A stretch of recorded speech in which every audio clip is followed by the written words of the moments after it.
नमस्कार, मेरा नाम है गुंजन मित्तल और आप देख रहे हैं TV9 भारतवर्ष।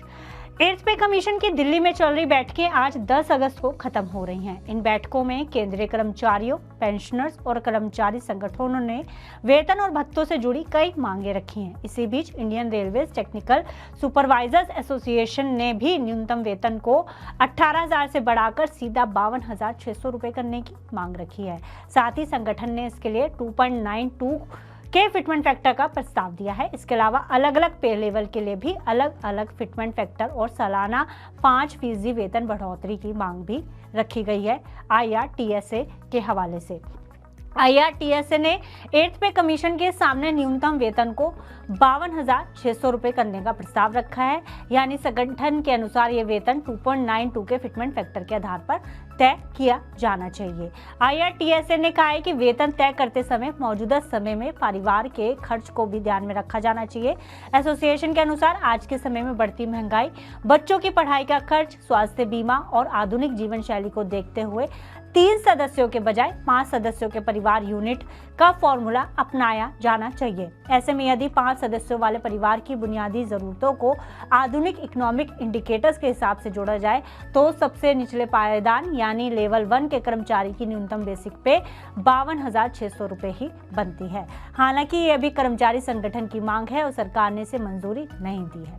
IRTSA ने सभी कर्मचारियों के लिए एक समान फिटमेंट फैक्टर की जगह अलग अलग पे लेवल के अलग अलग फैक्टर रखने का प्रस्ताव दिया है। लेवल 1 से लेकर 5 के लिए 2.92 फिटमेंट फैक्टर की मांग रखी गई है।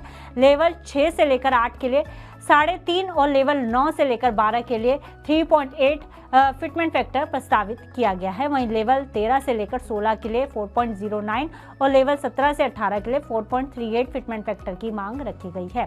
रेलवे के सुरक्षा से जुड़े पदों के लिए भी लेवल 6 से अधिक फैक्टर की मांग की गई है। यानी कि जहां जान का जोखिम ज्यादा होता है वहां उनके फिटमेंट फैक्टर को ज्यादा रखने की मांग की गई है। अगर IRTSA के इस प्रस्ताव को मान लिया जाता है तो टेक्निकल कैडर की शुरुआती बेसिक सैलरी में बड़ा उछाल देखने को मिल सकता है। जैसे जूनियर इंजीनियर की बात की जाए तो जिनकी मौजूदा बेसिक पे 35,400 है और प्रस्तावित जो नई बेसिक पे है इस फिटमेंट फैक्टर के आधार पर 1,57,400 रुपये उनकी बेसिक पे हो सकती है। वहीं सीनियर सेक्शन इंजीनियर की मौजूदा बेसिक पे 44,900 रुपये है मौजूदा समय में और ये प्रस्तावित जो है वो 1,66,800 रुपये। ऐसे ही असिस्टेंट मैनेजर की प्रस्तावित जो नई बेसिक पे है वो 2,01,600 रुपये के करीब मांगी गई है। साथ ही IRTSA ने कर्मचारियों के लिए हर साल 5% वेतन बढ़ोतरी की मांग भी की है। प्रमोशन होने पर 2 वार्षिक इंक्रीमेंट के बराबर बढ़ोतरी दी जाए, इसको भी मांगा गया है। रिटायरमेंट और डेथ ग्रेचुइटी की अधिकतम सीमा को बढ़ाकर भी 50 लाख करने का प्रस्ताव रखा गया है संगठन की तरफ से। तो संगठन का कहना है कि इससे कर्मचारियों की आय में नियमित बढ़ोतरी होगी। इसके साथ ही तकनीकी सुपरवाइजरों की करियर स्ट्रक्चर में बदलाव की मांग भी साथ में की गई है। संगठन का फोकस कर्मचारी उनके परिवार की आर्थिक स्थिति को बेहतर करने पर है। अगर इन मांगों को मंजूरी मिलती है तो संबंधित कर्मचारियों को वेतन और करियर दोनों स्तर पर फायदा मिल सकता है। वहीं IRTSA ने जूनियर इंजीनियर और सीनियर सेक्शन इंजीनियर से जुड़ी कई मांगे भी रखी हैं। संगठन ने सीनियर सेक्शन इंजीनियर को ग्रुप B गजेटेड का दर्जा देने की मांग की है। जूनियर इंजीनियर के लिए लेवल 7 से शुरू होने वाली 5 ग्रेड की स्ट्रक्चर का भी प्रस्ताव रखा गया है। इसके अलावा प्रमोशन के बेहतर अवसर और MACPS से जुड़े बदलाव की मांग भी यहाँ पर रखी गई है।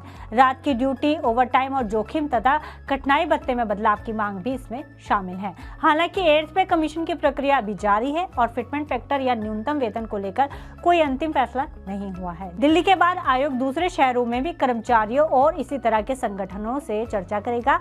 आयोग चेन्नई, पुडुचेरी, चंडीगढ़ और जयपुर में बैठकें करेगा। सभी सुझावों और मांगों पर विचार करने के बाद ही आयोग अपनी सिफारिशें तैयार करेगा। मौजूदा अनुमान के अनुसार आयोग मई या जून 2027 तक अपनी जो रिपोर्ट है वो केंद्र सरकार को सौंप सकता है। ऐसे में 52,600 रुपये न्यूनतम वेतन और अलग अलग फिटमेंट फैक्टर फिलहाल IRTSA की मांग है। इसे अभी सरकार या 8th पे कमीशन की मंजूरी नहीं मिली है। इसी तरह सालाना 5% वेतन और भत्तों में बदलाव भी प्रस्ताव ही है। आयोग सभी कर्मचारी संगठनों की मांगों पर विचार करने के बाद ही अपनी सिफारिश बढ़ोतरी देगा। इसके बाद केंद्र सरकार इन सिफारिशों की समीक्षा करेगी और लागू करने पर अंतिम फैसला लेगी। फिलहाल इस जानकारी में इतना ही। आप इसी तरह की जानकारी के लिए देखते रहिए TV9 भारतवर्ष।